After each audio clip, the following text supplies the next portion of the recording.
বন্ধুত্ব। এমন কিছু বন্ধু থাকা লাগবে, রাত 2টার সময় মইরা গেছেন, বাইরে বৃষ্টি হচ্ছে, আপনার খবর পাওয়ার পরে সে ওখান থেকে ছুটে চলে আসবে। আর বাকি বন্ধু যাদেরকে বন্ধু মনে করতেছেন, সে ভাবে মইরেই তো গেছে, এখন তো বৃষ্টি হচ্ছে, গিয়া কি হবে, কালকে সকালে যাব। এই গ্রুপ থেকে দূরে থাকতে হবে।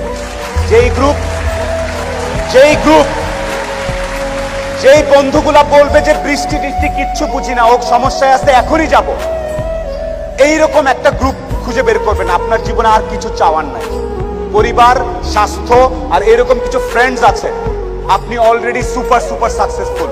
পৃথিবীর সর্বোচ্চ ধনী ব্যক্তির থেকেও আপনি সাকসেসফুল। এই তিনটা জিনিস highly you have to maintain, you have to actually maintain this three things. বাস, আর কিচ্ছু চাওয়ার দরকার নেই। আপনি যখন একটু ভালো হওয়া শুরু করবেন ব্যবসাপাতি করে, সবার প্রথম ধাক্কাটা খাবেন খুব কাছের মানুষজনের কাছ থেকে এবং আত্মীয় স্বজনের কাছ থেকে। তারা পছন্দ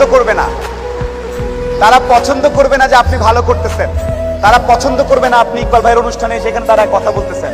আপনার কাছের লোকজন আপনাকে বলবে, ও তো ব্যবসা, ও তো নষ্ট হয়ে গেছে, রাত 12টার সময় আসে, কি করে না করে, অনেক কিছু বলবে।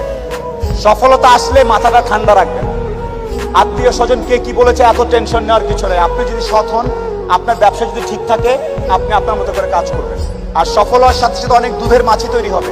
দোস্ত, আমি জানতাম তুই কিন্তু সফল হবি, আয় দোস্ত, আয় বুকে আয়। এই গ্রুপ থেকেও সাবধান। ট্রাস্ট মি, পই করে হিসাব রাখতে হবে যে আপনার দুঃসময়ে কে ছিল না। পই করে হিসাব রাখবেন, ডায়েরিতে দরকার লাগলে লিখে রাখবেন যে কখন চারানা চেয়েছিলাম, একটা সাপোর্ট চেয়েছিলাম, কে দেয় নাই আর কে দিয়েছে। যারা দিয়েছে তাদেরকে মাথায় তুলে রাখবেন, আর যারা দেয় নাই তাদেরকেও কাছে রাখবেন। Because you must keep your enemies closure.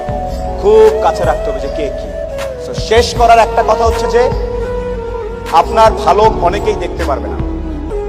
মানুষজন কখনোই, যত টাকাই হোক, যত ক্ষমতাশালী হোক, দিন শেষে একলা। যত কোটিপতি যাই হোক, দিন শেষে সে একলা।